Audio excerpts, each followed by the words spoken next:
Somebody to come back here, you hit that We button. entered the Silver Spring do not mention his captain, Sean, okay? boat, Anybody not come looking for us when they hear it's me out there. and we're gonna look Safety speech for wasn't too painful, was it? some undersea animals there. Guys ready to go have some fun now? Alright, let's go see what we can find, everybody. Ooh. The glass you're looking through right now, that's just regular glass. It's We're about on- half an inch thick. It's pane We're in the glass. boat There's no now, special lighting, and we're gonna special tour effects some or animals in the magnification. water. And how all this got started was back in the 1870s. A couple young boys, they decided they were going to cut a hole in the bottom of the rowboat, put a piece of glass in it, and start paddling people up and down this river for a nickel a ride.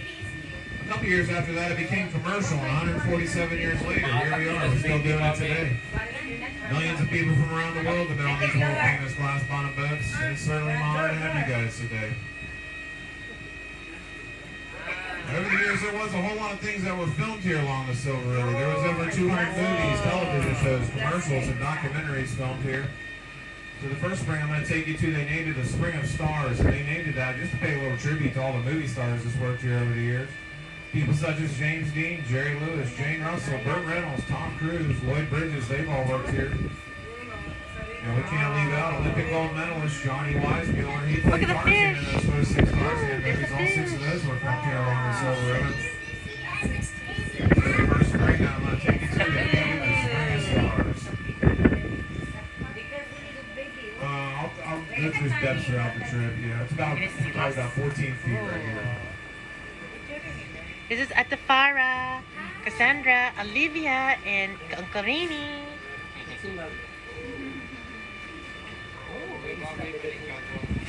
Ooh. Oh my gosh. Oh, there's a... Uh-huh. Yeah. There's a fish. Ooh, It's going to be 26 wow. feet to the bottom of the Spring of Stars. here. OMG. Wow. 26 feet. You heard me right, everybody. Those depths, they can be very deceiving due to the clarity of the water. You can see underwater filmmakers like working here. That clear water and that natural lighting. It made deep water scenes very easy to accomplish without all the inherent risk of deep water filming. That's cool. That crack you see all the way at the bottom there, that's what's called the vent of the spring, and that's where all the water comes out at. And I'll explain that a little better throughout our trip. Oh my god. Ooh. This one's called the first stop along the way. This is called the Spring of Stars. Wow, Spring of Stars? Cool. Wow.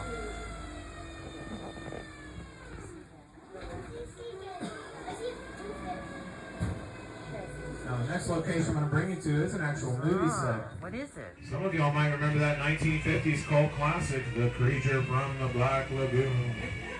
A lot of those underwater scenes were filmed in this little cove right here. More fishes. Once we get past this grass here, it's going to drop back down to 35 feet. And you'll see a cave down there at the bottom.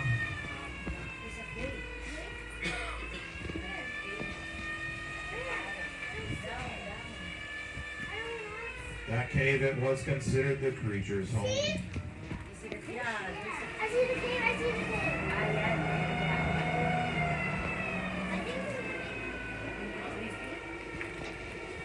Back in the 50s, we had a stunt diver that worked here. His name was Rico Brown, and he was hired to play the part of the creature.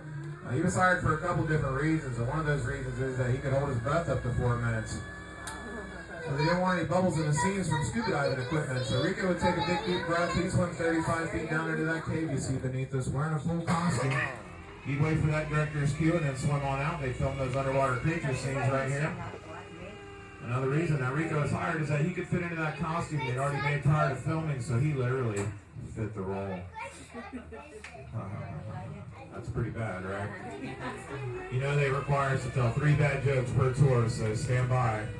They get worse as we go. So that's where the Oh, wow, it is cool. That's pretty eerie down there, huh? 35 feet, one breath. Who else would attempt it? No? What if your wallet fell down there? No? That creature be out there on the shop. There's another fish here. More fishes. Next set of springs I'm going to take you to is called the Florida Snowstorm. Y'all probably didn't think you're going to see it snow in Florida today, but here on the Silver River, it snows year round. Wow. Only our snow comes from underground and it snows upside down. Oh. Yeah, because trees Ooh, there's a crack. Oh my god, it is a crack. Yeah. What you're actually going to be seeing down here at the bottom of this spring is a bunch of shell, sand, and limestone. It's all been trapped underground for thousands of years. It's being brought to the surface by the flow of the water, creating that snow globe effect. And if you look very carefully when the sunlight hits that just right, you'll see it glimmering like glitter. That's how the Silver River got its name, is when the Europeans first got here, they saw that bottom glimmering like that. They thought it was silver and made the river accordingly. Now the good thing about that snow is you don't have to shovel it, which is something I've personally never had to do in my lifetime, but don't be jealous or mad at me for that, folks, because I didn't choose to be born down here. That's just where it happened and where I stayed.